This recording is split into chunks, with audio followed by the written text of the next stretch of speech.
नमस्कार. विचारांचा तारा न्यूज चॅनेलमध्ये तुम्हा सर्वांचे सहर्ष स्वागत. प्रभाकर देसाई यांचा विविध संस्थांच्या वतीने सन्मान. बारवाडगावचे सुपुत्र व दत्त शेतकरी साखर कारखान्याचे ॲग्री औषध प्रभाकर देसाई यांना ऊस पुरवठा अधिकारी म्हणून बढती मिळाल्याबद्दल त्यांचा बारवाड येथील विविध संस्थांच्या वतीने सत्कार करून सन्मानित करण्यात आले. प्रारंभी गिरधर निगवे यांनी स्वागत केले. त्यानंतर श्री हनुमान देवस्थान कमिटी, विविध उद्देश प्राथमिक कृषी संघ, बारवाड दूध संघ, ड्रीम कोऑप क्रेडिट सोसायटी तसेच ऊस वाहतूक संघटनेच्या वतीने सत्कार करण्यात आला. यावेळी बोलताना प्रभाकर देसाई म्हणाले की आज माझी जी निवड झाली त्या आजपर्यंत प्रामाणिकपणे केलेल्या कार्याची पोहोचपावती आहे. त्याचबरोबर तुम्हा सर्वांचे प्रेम व कारखान्याचे चेअरमन, सर्व संचालक अधिकारी यांचे मार्गदर्शन मोलाचे आहेत.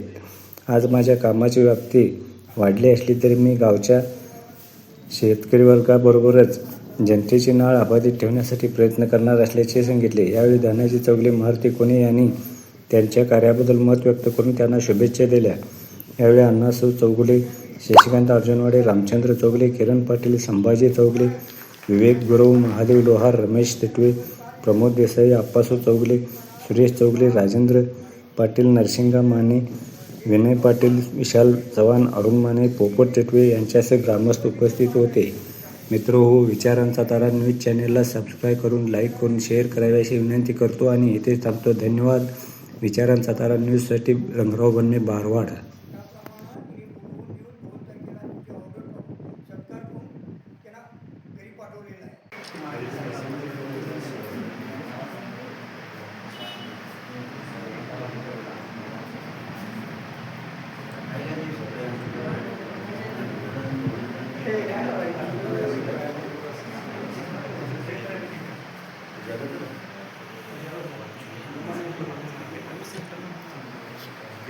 चला.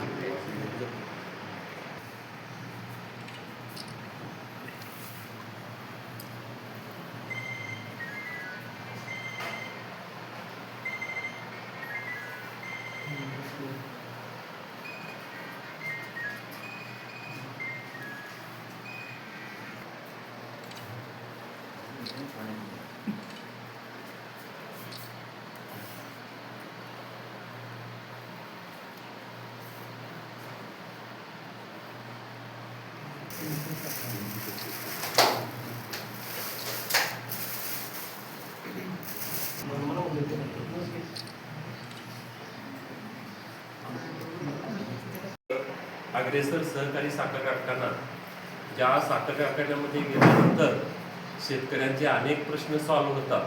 कोणत्याही प्रकारची मदत असेल तर ती मदत ताबडतोब दिली जाते. आणि बऱ्याच वेळेला मी साहेबांच्याबरोबर कारखान्यामध्ये गेलो त्यावेळेला इतर कारखान्यांचे जे चेअरमन असतात ते विचारतात गावात राजकारण कसं चाललं आहे, बाकीच्या गोष्टी कशा आहेत, तो कुठे गेला, तो कुठे गेला, तो कुठल्या पक्षात आहे. परंतु दत्त कारखान्यामध्ये गेल्यानंतर पहिल्यांदा मात्र तुम्हाला एक गोष्ट प्रामुख्यानं ऐकायला मिळेल, ऊस व्यवस्थित आहे काय, पाऊस व्यवस्थित पडलाय काय, तोडणी व्यवस्थित चालू आहे काय, ऊसाचा अवरेज व्यवस्थित आहे काय, ह्याच गोष्टीवरती त्यांचं कायम भाष्य असेल. याच्यानंतर एकाही गोष्टीवरती भाष्य असणार नाही. अशा कारखान्यामध्ये आपल्या गावचे सुपुत्र श्री प्रभाकर सदाशिव देसाई यांची ऊस पुरवठा अधिकारी म्हणून नेमणूक झाली. मला वाटतं आमच्या गावातील पहिलेचे अधिकारी आहेत. शनिवारीच ऑर्डर मिळाली. आणि मारुती मंदिराचं काम देखील प्रामुख्याने इकडं पाठीमागं सुरू आहे. त्याच्यानंतर गेली 5-6 वर्ष जो देवळाचा हिशोब आहे तो सगळा हिशोब म्हणजे पैशाचा हिशोबाने घेण्याचं काम देखील त्यांच्याकडेच आहे. त्यामुळे एक प्रकारे आपण त्यांनी केलेले जे काम असेल, मग कुणाचाही ऊस तोडायचा असेल सर, म्हणजे बऱ्याच वेळेला मी फोन केला आहे, साहेब यांचा जरा ऊस तोडायचा होता, त्यांची जरा अडचण आहे सर, काय ते होण्याची शक्यता कमी आहे, तरी देखील आम्ही प्रयत्न करूया. म्हणजे इतकं प्रामाणिकपणानं काम करणारे, कारखान्याशी प्रामाणिक असणारे. मध्यंतरीच्या 2 वर्षाच्या काळामध्ये जरा अवस्था चंपणीक होती साहेबांची. म्हणजे साहेब जरा द्विधा अवस्थेमध्ये होते. अनेक 2-3 कारखान्यांच्या मध्ये त्यांना ऑर्डर आली, अनेक 2-3 कारखाने बोलवले. साहेब सतत म्हणायचे की असं व्हायला लागलंय, ते तसं व्हायला लागलंय. मग बऱ्याच वेळेला आम्ही म्हणायचे की असू दे,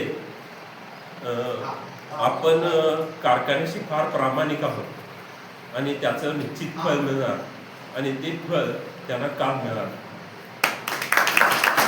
काम करतील त्या सर्व शुभेच्छा आम्ही सर्वजण त्यांना देत आहोत. ते देखील प्रामाणिकपणानं शेतकऱ्यांसाठी झटत राहतील एवढीच आपण त्यांना हार्दिक शुभेच्छा पण देऊया आणि ईश्वरचरणी प्रार्थना पण करूया. या ठिकाणी थांबतो.